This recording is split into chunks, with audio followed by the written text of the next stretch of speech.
Nah, Ini menjadi contoh kan, tidak ada jarak sebenarnya. nggak ada ya, ketulusan itu. Aha.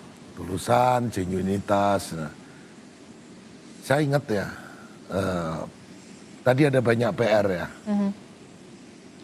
Kekaisaran Romawi itu ada adagium, panis et circenses. Kalau rakyat nggak ingin berontak, belikanlah panis roti, et dan circenses hiburan. Sesederhana itu cara pikirnya Imperium Romanum. Nah, harapan kita masyarakat yang dengan 21,8 yang stunting itu kan mengerikan. Kita itu diberi berkah yang luar biasa oleh Tuhan yang subur. Apa benar ya misalnya garam saja impor. Kita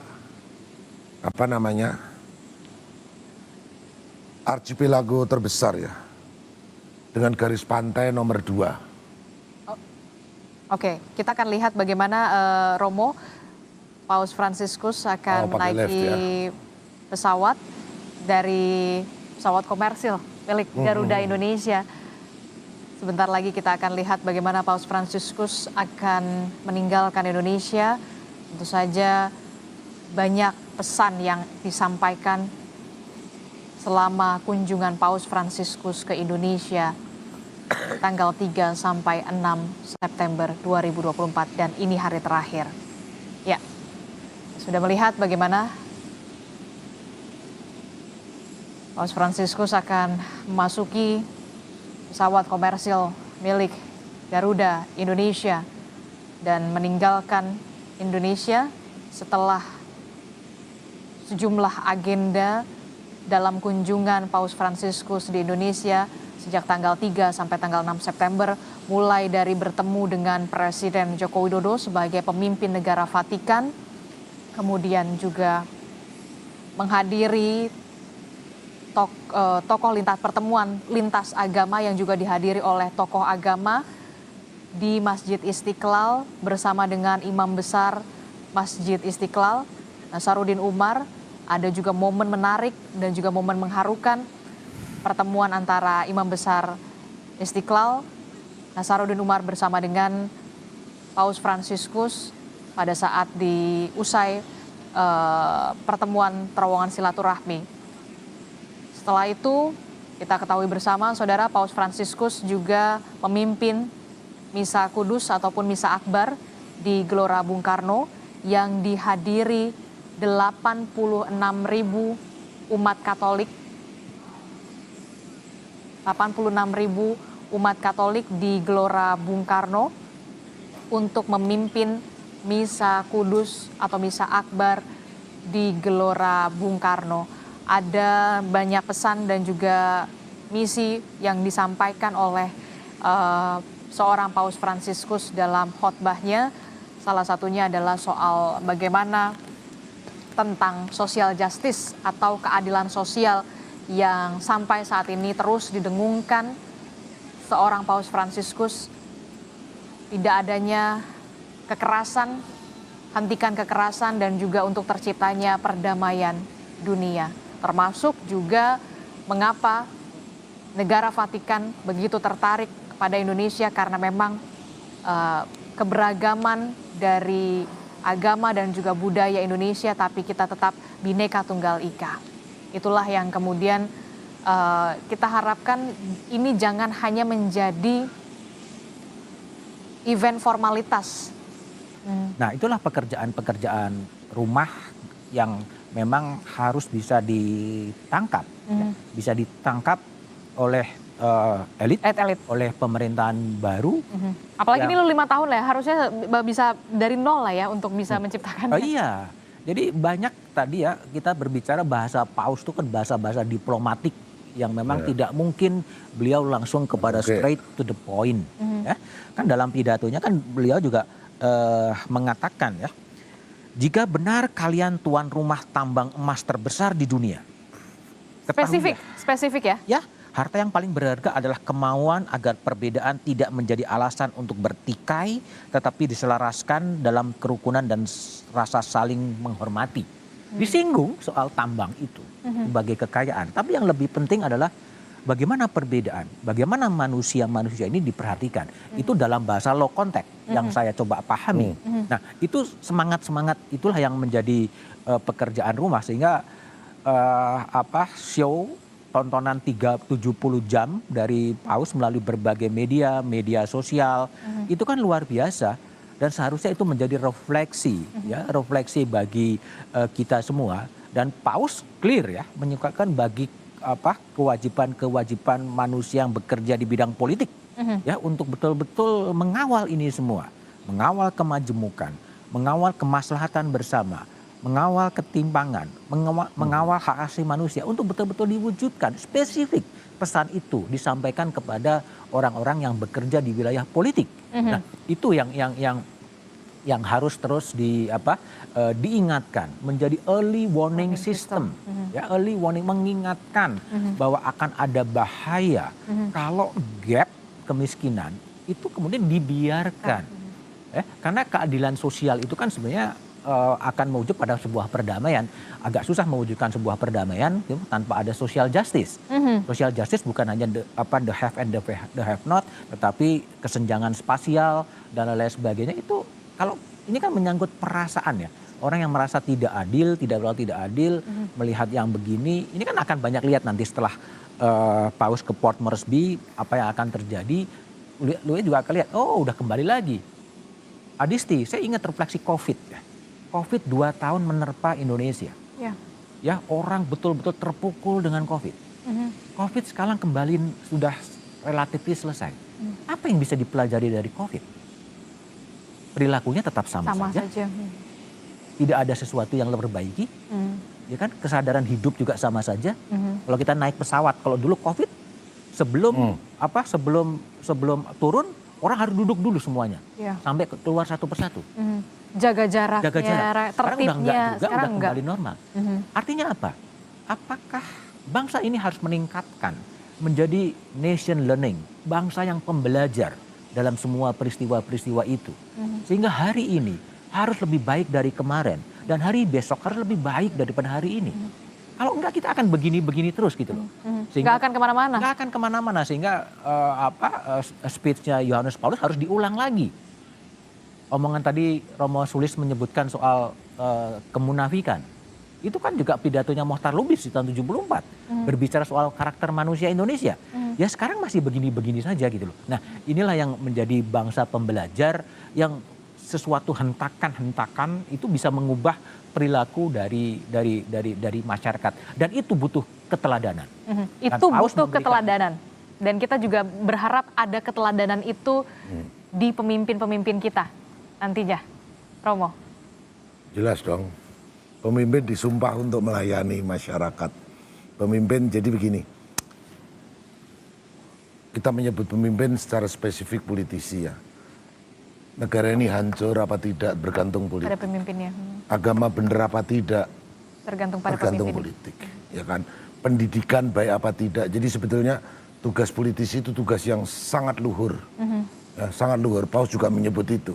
Cuman kita telah belajar juga seolah-olah politik itu perkara busuk, akal-akalan dan sebagainya. Harus kita kembalikan kepada martabat yang sangat mulia. Bagaimana kaum politisi itu betul-betul melayani masyarakat yang dengan istilah bonum commune itu demi kepentingan umum. Repotnya kan sekarang terjadi pembalikan, seolah-olah kalau berpolitik itu harus jahat, harus kotor, harus menipu, harus munafik dan sebagainya. Padahal pada mulanya tidak demikian.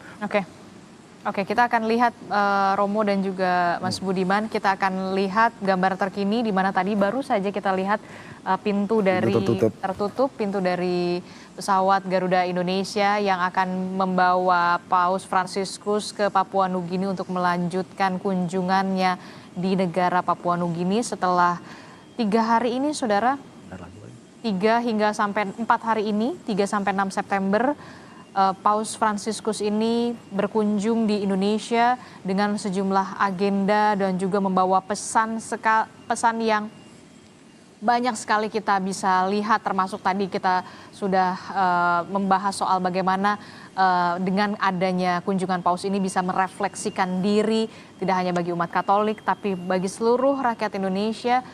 Tampak sekali antusias tadi sebelum Paus Fransiskus meninggalkan kedutaan besar Vatikan. Ini menunjukkan bahwa Paus Fransiskus ini merupakan salah satu sosok yang kemudian dinantikan oleh tidak hanya umat Katolik tapi juga tokoh lintas agama dan juga warga lintas agama lainnya, termasuk juga kerinduan akan pemimpin yang punya genuinitas di Indonesia, yang tulus untuk menyapa warga, melihat secara langsung, dan kita akan melihat sebentar lagi, saudara, sosok Paus Fransiskus akan meninggalkan Indonesia dan akan bertolak ke Papua Nugini. Permintaan yang diajukan oleh Paus Fransiskus adalah menggunakan pesawat komersil. Pesawat komersil, bukan private jet. Bahkan ini adalah menggunakan pesawat Garuda Indonesia yang akan membawa Paus Fransiskus menuju ke Port of Moresby di Papua Nugini.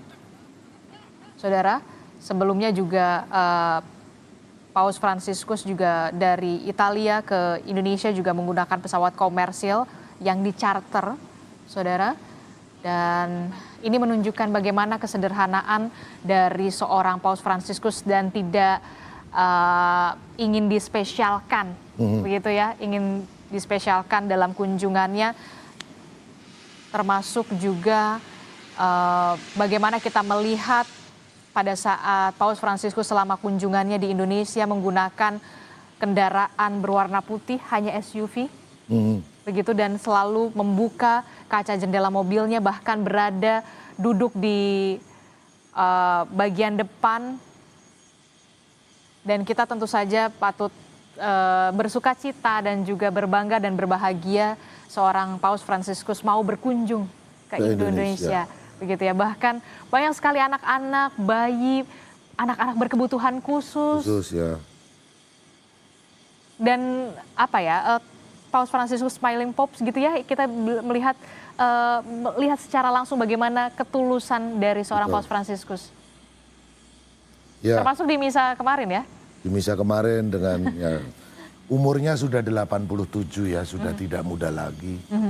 Lalu ada sakit di mana kaki juga. Tapi dengan segenap upaya mencoba menganimasi masyarakat yang lama tidak mendapatkan kunjungan ke Paus itu sesuatu yang luar biasa. Kita berharap juga Paus ini nanti masih ada 3 negara ya? Iya, ada 3 negara. Tetap sehat. Kita mendoakan terus semoga tetap sehat. Nanti masyarakat di Papua, umat Katolik, umat pada umumnya juga mendapatkan berkah pesan tersendiri. Dari Papua kemudian ke Timor Leste ya? Timor Leste, ke Singapura. Mantan saudara kita. Baru kemudian ke Singapura pasti dengan pesan itu. Kembali ke Indonesia, saya mau menyinggung sedikit tadi, boleh ya? Boleh dong. Ya, jadi tadi soal Panis Centes ya. Rakyat sederhana itu ya sederhana kok pemikirannya. Masyarakat sederhana itu butuh makan dan merasa nyaman. Faktanya di Indonesia mencukupi beras saja masih swasembada. Kedelai makanan rakyat itu ada lagunya di Jawa, tahu tempe impornya berapa persen itu. Garam saja impor. Ini masalah impor mengimpor ini ada apa? Kok sampai sangat senang mengimpor? Itu artinya bagaimana kemudian pemerintah juga harus bisa mengupayakan kesejahteraan kepada rakyat. Itulah yang kemudian mungkin bisa kita impor ya, makanan tercukupi. Tapi kan itu bahaya. Kayak kemarin misalnya pada masa pandemi.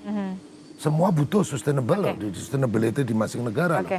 Nah, salah satu usaha yang paling pokok itu jangan lupakan pertanian. Dan itulah yang kemudian juga bisa kita lihat bagaimana kesederhanaan dan juga kesahajaan dari seorang Paus Fransiskus ya. Kita akan mengajak pemirsa Kompas TV untuk melihat bagaimana visual terkini dari Bandara Soekarno-Hatta, Tangerang, Banten, di mana tampaknya pesawat Garuda Indonesia akan segera bersiap untuk membawa Paus Fransiskus akan meninggalkan Indonesia menuju ke Papua Nugini untuk melanjutkan kunjungannya, saudara. Dan ini dia sejumlah, tadi kita sudah melihat juga Menteri Agama, begitu ya, juga sudah memberikan, sebentar lagi kita akan melihat Paus Fransiskus akan meninggalkan Indonesia, saudara. Tadi juga sempat pekerja ataupun karyawan dari yang berada di landasan pacu juga bahkan antusias untuk menyalami dari Paus Fransiskus. Iya, itu genuinitas ya. Aha. Jadi ya kadang-kadang dia melihat dipanggil, diberkatin gitu kan, itu kan sikap-sikap yang genuine gitu. Sehingga ya itulah sosok dari Paus Fransiskus yang saya pahami ya. Saya pahami, saya juga pernah ikut misa di Basilika Santo Petrus gitu, sehingga memahami ya begitu, selalu menyalami siapa yang dekat disalamin. Dan Ya, tidak ada jarak ya, memang. tidak ada jarak gitu, tidak ada jarak. Dan saya juga agak menarik ketika percakapan dengan salah seorang wartawan yang menanyakan soal di penerbangan dari Italia ke Jakarta, pandangan dari Paus Fransiskus soal imigran dan refugee gitu kan. Dia mengatakan imigran dan refugee selalu ada pada diri saya gitu. Itu kan menunjukkan sebuah komitmen yang luar biasa gitu. Orang-orang yang dieksklud oleh negara justru ada pada diri dia. Itu adalah simbol humanisme, simbol kemanusiaan yang lintas batas, yang tidak pernah dipahami oleh kepentingan-kepentingan negara, apalagi kepentingan-kepentingan politik. Nah, inilah yang menjadi sosok yang penting. Sudah akan sudah bergerak. Iya, kita akan lihat bagaimana yang hadir di landasan pacu juga sudah melambaikan tangan ucapan perpisahan kepada Paus Fransiskus yang segera meninggalkan Indonesia, saudara.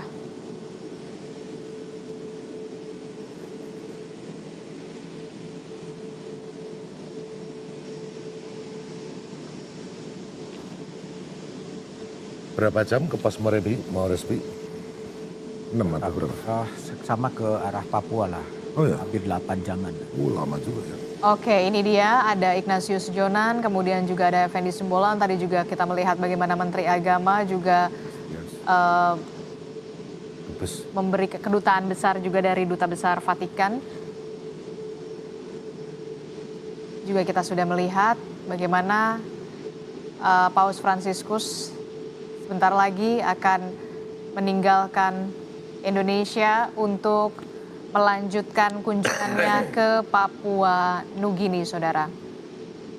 Tentu ini akan dicatat dalam sejarah, baik itu sejarah Indonesia dan juga dunia, bahwa seorang Paus Fransiskus pernah menginjakan kakinya ke bumi Pancasila, Bhinneka Tunggal Ika, membawa berbagai macam pesan dan juga misi soal toleransi beragama, keadilan sosial, hentikan tindakan kekerasan, dan perdamaian bisa segera tercipta jika adanya atau jika terciptanya keadilan sosial.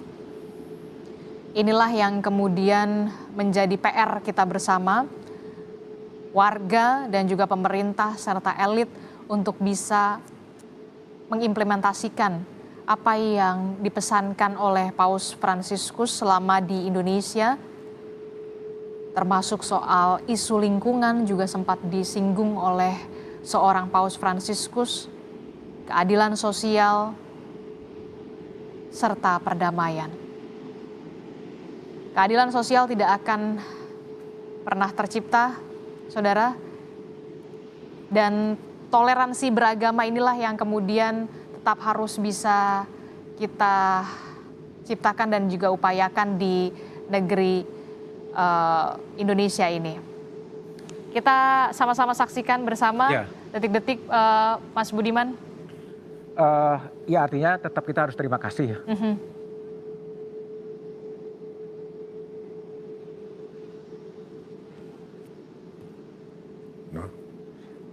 Ya, artinya apapun semuanya sudah berjalan dengan lancar, dengan baik. Ya, terima kasih pada pemerintah Indonesia.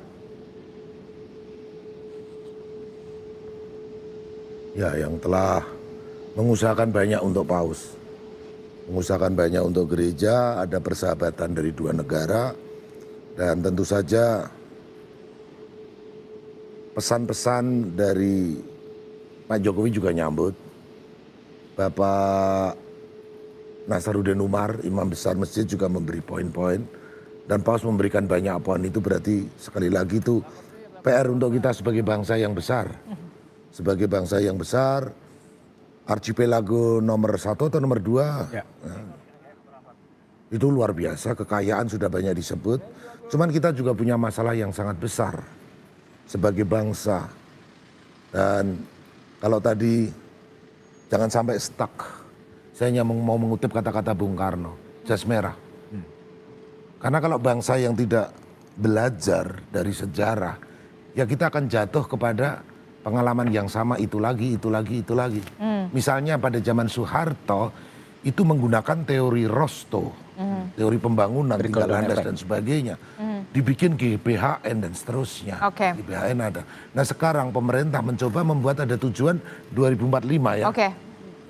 Kita kembali lagi Siap. melihat bagaimana visual terkini di mana pesawat Garuda Indonesia yang akan membawa Paus Fransiskus melanjutkan lawatannya atau kunjungannya ke Papua Nugini ini akan lepas landas, saudara.